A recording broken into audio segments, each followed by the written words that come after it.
तो सबसे पहले हम लोग इसी चीज़ से स्टार्ट करते हैं कि जैसे फैमिलीज में आजकल एक समस्या है कि जॉइंट फैमिली या फिर सिंगल फैमिली। तो बाबूजी, आपने बहुत लंबे समय तक स्टेट बैंक के लिए कार्य किया। बैंक से रिलेटेड काफ़ी लोग अवेयर रहते हैं आजकल के स्कैम के बारे में, आपने सुना भी होगा।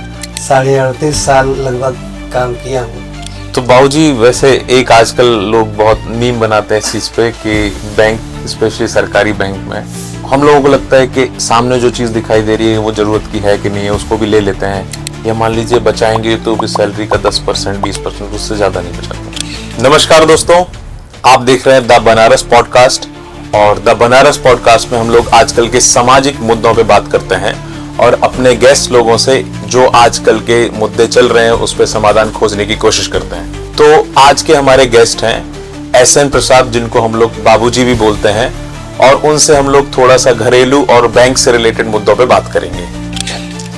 नमस्कार आपको एवं सभी दर्शकों को। मैं सत्यनारायण प्रसाद, भारतीय स्टेट बैंक सेवानिवृत्त पेंशनर हूँ। वर्ष 2020 जनवरी में सेवानिवृत्त हुआ हूँ। तो बाबूजी, आज हम लोग बात करेंगे समाज में जो लोगों को प्रॉब्लम हो रही है और बैंक से रिलेटेड जो प्रॉब्लम हो रही है उनके बारे में आज हम लोग बात करेंगे।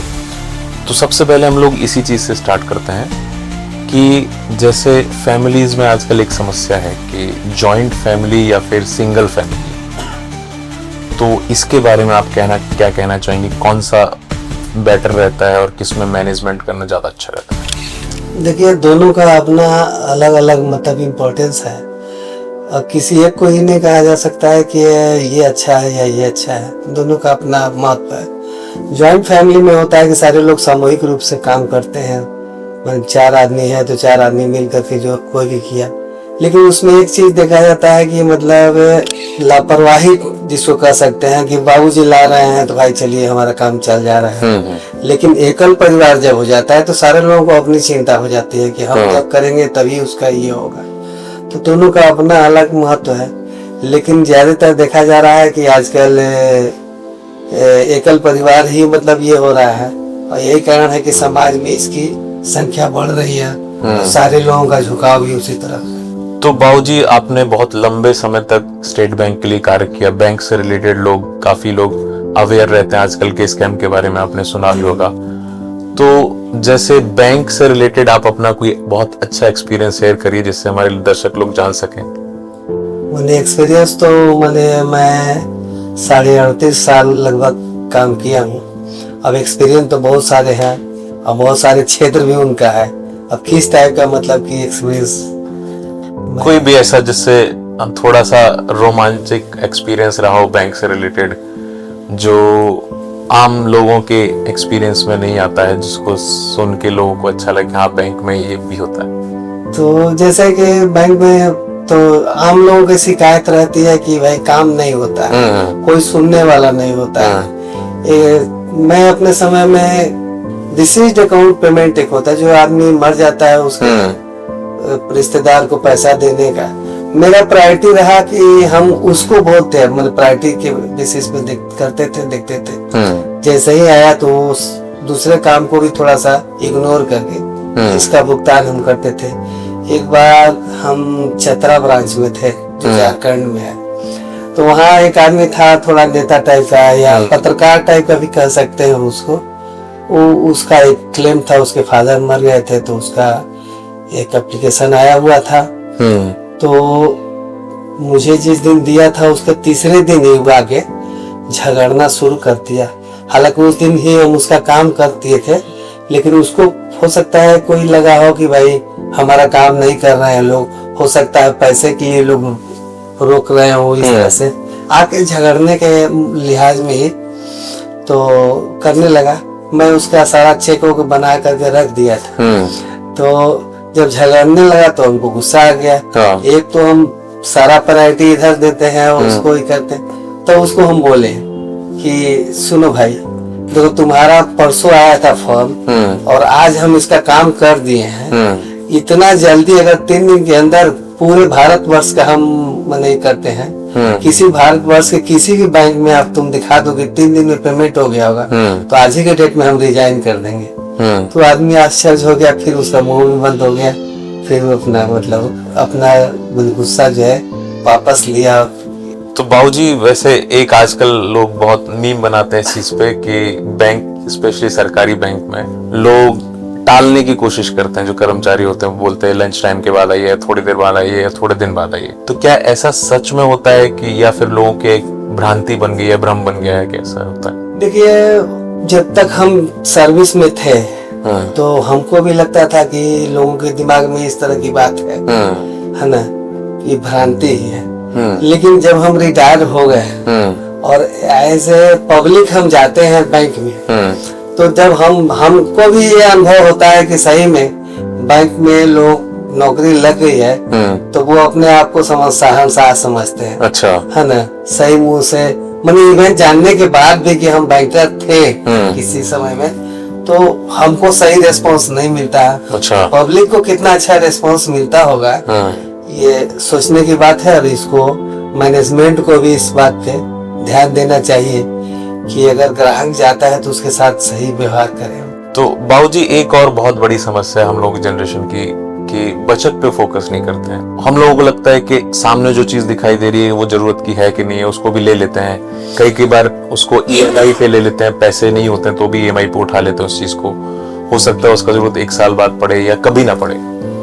तो ऐसे में आप थोड़ा सा हम लोगों को क्या सलाह देना चाहेंगे जिससे बचत पे ज्यादा फोकस करें, या बचत किस तरीके से इम्पोर्टेंट है, कैसे काम आती है और खर्चे को कैसे कम किया जाए? अपनी जरूरत को समेटना तो ज्यादा बेहतर है। हम देखते हैं कि आज के युग में एक दूसरे का देख करके हम मतलब कि वैसे चीज को ले लेते हैं जिसकी जरूरत नहीं रहती है। और आज माने सारा व्यवस्था जो है इतना इजीली मतलब उपलब्ध हो गया है, लोन, जो हम अपने सामर्थ्य से भी ऊपर चले जाते हैं और जो हमारे लिए काफी मुश्किल हो जाता है। तो हमको सबसे पहले अपने जरूरत को देखना चाहिए और अपने भविष्य के लिए भी बचत का व्यवस्था करना चाहिए। उसके बाद बहुत जरूरी लगता है तब EMI पर ले, क्योंकि EMI पे हम ले तो लेते हैं लेकिन उसका ब्याज बहुत ज्यादा हो जाता है और हमारा बजट जो है दूसरे तरफ भी खराब कर देता है। इसलिए इसको हमको किसी भी चीज को लेना है तो उसमें बहुत ज्यादा मतलब हमको सोच समझ के लेना है कि ऐसा चीज नहीं ले जो बेकार का फिर हमारे लिए। तो बाबूजी थोड़ा सा बचत करने के तरीके बताइए। जैसे आपके टाइम पे तो संसाधन बहुत लिमिटेड रहते थे, तो काफी बचत लोग कर लिया करते थे, अपनी सैलरी का लगभग 50% तो आराम से बचा लिया करते। आजकल ये भी बहुत बड़ी समस्या है कि लोग बचत करने में यकीन नहीं रखते हैं, या मान लीजिए बचाएंगे तो भी सैलरी का 10% 20% उससे ज्यादा नहीं बचाते। तो कैसे बचत को बढ़ाया जाए और कैसे आगे इसको एक बड़ा फैक्टर मान के कि लाइफ में ये बहुत इंपॉर्टेंट है, तो इसके बारे में कुछ थोड़ा बताइए। बचत तो हमको करना ही पड़ेगा, जितना हमारा मतलब कि आय है अगर उसको हम सारा खर्च कर दें तो इन द लॉन्ग रन में कल स्वास्थ्य के लिए समस्या हो सकता है, बच्चों की पढ़ाई के लिए भी हो सकता है। तो हमें कोशिश करना चाहिए कि अपने आमदनी का 25-30% तक ही मतलब इधर खर्च करके और कुछ न कुछ भविष्य के लिए जरूर रखें, ताकि कब क्या जरूरत पड़ जाएगा फिर परेशानी हो सकती है। इसलिए हम कुछ भी खर्च करते हैं अनावश्यक विलासिता पे आजकल खर्च हमारा बहुत ज्यादा हो गया है। टीवी, फ्रिज, मोबाइल, एक मोबाइल है तो पत्नी के लिए भी मोबाइल जो अलग हो गया, बच्चों के लिए अलग हो गया, अपने लिए हो गया, जबकि हमारा आमदनी का स्रोत उस तरह का नहीं है। तो हमको इसको इग्नोर करना पड़ेगा और इसको कोशिश करना है कि मतलब कि कम से कम माने जरूरत के चीज पे ही खर्च करें, प्रायोरिटी उसको रखें और भविष्य के लिए जरूर बचत करें। उसके लिए बहुत सारे बैंक में व्यवस्था है जो फिक्स डिपॉजिट करके है या EPF वगैरह करके है, बहुत सारा है। तो उस पे जो है म्यूचुअल फंड वगैरह है, शेयर के तरफ भी अगर उसके जोखिम को ध्यान में रखा जाए तो शेयर में भी इन्वेस्टमेंट किया जा सकता है, लेकिन उसमें जोखिम ज्यादा रहता है। इसलिए जोखिम का माने एकदम क्लियर कर ही ले, उसके बाद उसमें निवेश करें और उसके बारे में जानकारी भी रख लें। ऐसा नहीं कि देख करके कर लिए तो समाप्त भी हो सकता है। इसलिए जोखिम पे बहुत ज्यादा ध्यान उसको दे करके ही उसको इन्वेस्ट किया जाए। तो बाबूजी एक और समस्या रहती है मिडिल क्लास की कि घर लेना है। तो आजकल क्या है कि लोगों के पास एक साथ इतना पैसा नहीं होता है जिससे वो डायरेक्ट घर खरीद सकें। तो दो तरह के लोग हैं, एक लोग कोशिश करते हैं कि हम पैसे बचाएं उसके बाद घर लें, और एक तरह के लोग हैं कि वो उनको थोड़ा बहुत बचत है तो वो बड़ा पार्ट ब्याज ले लेते हैं और फिर घर खरीदते हैं। तो इनमें से कौन सा तरीका बेटर है, या लोगों को कौन सा तरीका अपनाना चाहिए जिससे बर्डन ना पड़े उनको आगे? ये कहा गया कि रोटी, कपड़ा और मकान भी हमारे लिए उतना ही जरूरत है जितना कि रोटी का। तो मकान भी तो हमको करना ही है, लेकिन अगर आप देखिए कि बचत करके अगर मकान बनाना चाहेंगे तो वो फुलफिल नहीं हो पाता है। सपोज कीजिए कि आज हम सोच रहे हैं कि मेरा मकान 20 लाख में बन जाएगा, लेकिन 10 साल के बाद अगर बनाते हैं वो 20 लाख रुपया फिर आज के वैल्यू में, मतलब कि मनी इन्फ्लेशन के चलते वो 10 लाख ही हो जाता है। तो वैसे परिवेश में हम अगर ऋण लेकर के मकान बनाएंगे तो फ्रूटफुल ही रहता है, लेकिन वही है कि अपने जरूरत के हिसाब से बनावे, सामने वाले या पड़ोसी का या रिश्तेदार का देख करके इतना जोखिम नहीं उठा ले कि कर्ज का बोझ से दब जाए और वो नाक से ऊपर मतलब पानी चला जाए। उसका ख्याल रखना चाहिए। हम जितना कमाते हैं और जितना बचत कर पाते हैं उसी लेवल में अपना। बाबूजी एक और समस्या रहती है लोगों की क्रेडिट कार्ड से रिलेटेड, कि जब हमारे हाथ में क्रेडिट कार्ड होता है तो हम लोग सामने जो भी दिखाई देता है खरीद लेते हैं, सोचते हैं कि इसको 1 महीने बाद भरना है। तो क्रेडिट कार्ड को किस तरीके से इस्तेमाल किया जाए, किस तरीके से ऐसे यूज किया जाए जिससे हमारा खर्चा एक्स्ट्रा ना हो और हमारे पास एक सुविधा हो कि हम जब भी जरूरत पड़े इसका यूज कर सकते हैं? तो क्या इफेक्टिव तरीका होगा क्रेडिट कार्ड को यूज करने का? क्रेडिट कार्ड देखिए फिर वही है कि कोई चीज अच्छा होता है ना कोई चीज बुरा होता है। क्रेडिट कार्ड अपने आप में अच्छा है, इसमें कोई दो राय नहीं है, लेकिन उसमें जोखिम भी बहुत ज्यादा है। हम अनावश्यक सामान बहुत सारे खरीद लेते हैं, इन्वेस्टमेंट कर लेते हैं, चलिए तो ले लिए, दे दिए, कर दिए, तो उसमें आपका ब्याज भी बहुत ज्यादा बढ़ जाता है। उसमें अजूल फजूल इंश्योरेंस वाले लोग भी उसमें जोड़ लेते हैं, जो आपको बहुत ज्यादा रेट ऑफ इंटरेस्ट भी उसका बहुत ज्यादा हाई होता है। इसलिए क्रेडिट कार्ड लेना उतना बुरा नहीं है जितना कि उसका दुरुपयोग कर ले। इसलिए हमेशा अगर क्रेडिट कार्ड नहीं ले तो ज्यादा बेहतर है, और अगर लेते हैं तो हमेशा इस बात का ख्याल रखें कि उससे हम कोई ऐसा चीज नहीं ले लें जो हमारे ऊपर एक बोझ हो जाए।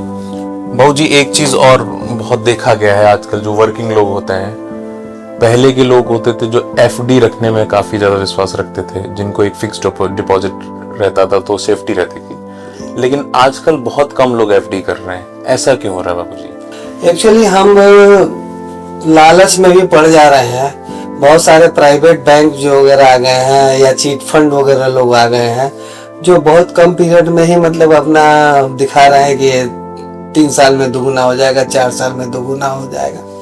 लेकिन एफडी में इन्वेस्ट करना ज्यादा फायदेमंद हमें भी दिखता है।